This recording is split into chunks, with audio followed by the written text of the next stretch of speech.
Shanghai, Beijing, Hong Kong, Guangzhou, Macau, probably the most famous cities in China. Others are well known but not as famous, such as Xi'an, Nanjing, Qingdao and Lhasa. Some of them are among the true megacities of the world, with populations in excess of 10 million, acting as economic powerhouses with influence that stretches across continents. Not all megacities are out there though, in the international zeitgeist, drawing in tourists and corporations alike. One such, even to this day, is Chongqing. Chongqing is located in the southwest of China, sitting between Sichuan in the west, Guizhou in the south, Shanxi in the north, and Hubei and Hunan in the east.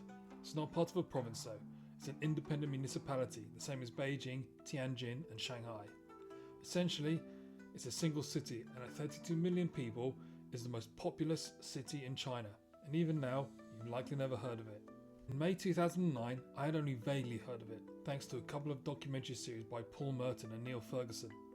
After completing my CELTA course and doing a bit of travelling around Europe, I set about applying for teaching jobs and eventually got an offer from EF in Chongqing.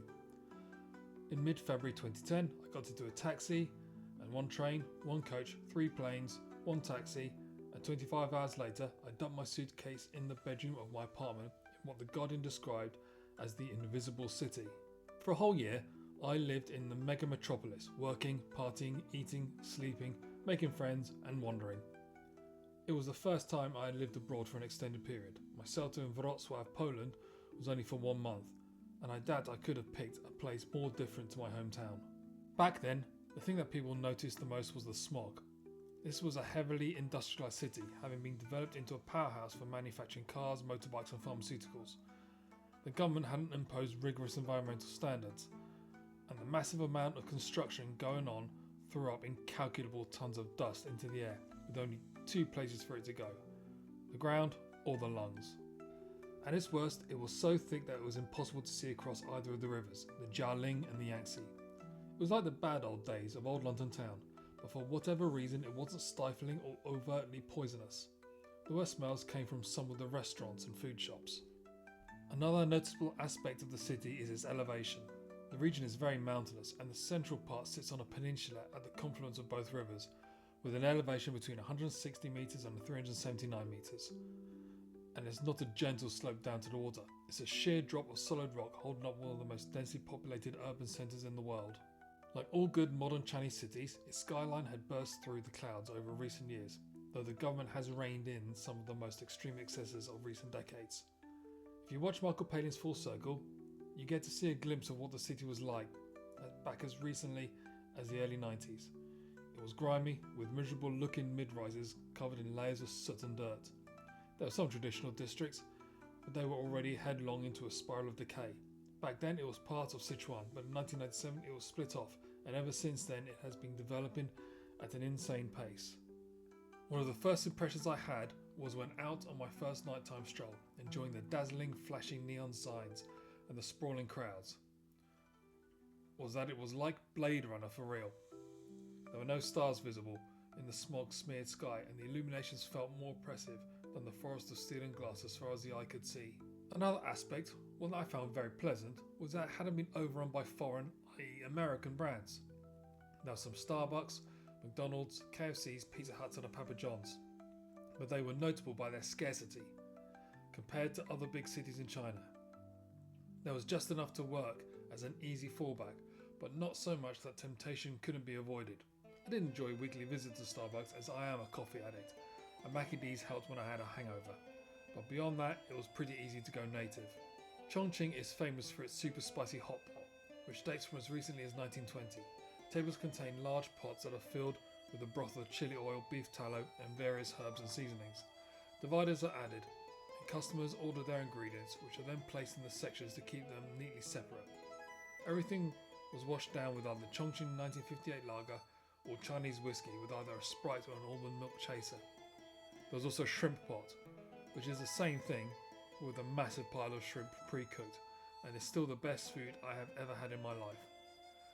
There was also a fair amount of super-duperly weird stuff on offer. The city is the home of CSC, Country Style Cooking, a fast food chain that specialises in traditional Chinese meals. I loved going there because it had the best of both worlds: rapidity, convenience and affordability, while keeping itself far away from the influences of its more dominant foreign competition. It's listed on the New York Stock Exchange, and I would love it if they actually expanded into the West. It would be a breath of fresh air. What it had in cuisine, it lacked in character. London has the Tower, New York has the Empire State Building, and Rome has the Colosseum. Even Shanghai has the Oriental Pearl, and Dubai the Burj Al Arab. Back in 2010, Chongqing had nothing. Its most unique architectural facet was Hongyadong, a stilted, stepped, 11-story building built into the side of the cliff face along the Jialing, on the site of former stilted houses that once attached to small quays. It's a haven for traditional style restaurants and a large food market on the 4th floor. Back in 2010 was a site of Harp Irish Bar and Cactus Mexican restaurant where most of the expats used to gather at the weekends. We had some amazingly fun times there.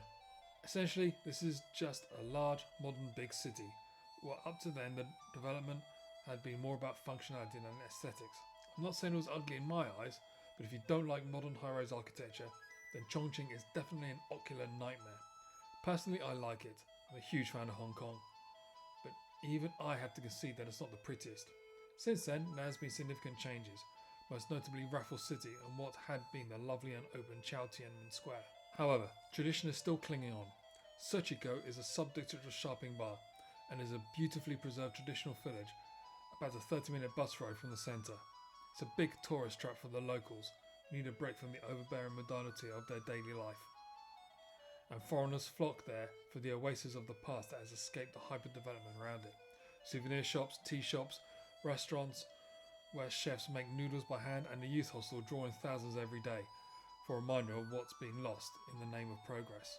There was also Chongqing Zoo, which I'm afraid wasn't the most pleasant of zoological institutions. The pandas were treated like kings, of course, but the state of some of the other cages left a lot to be desired.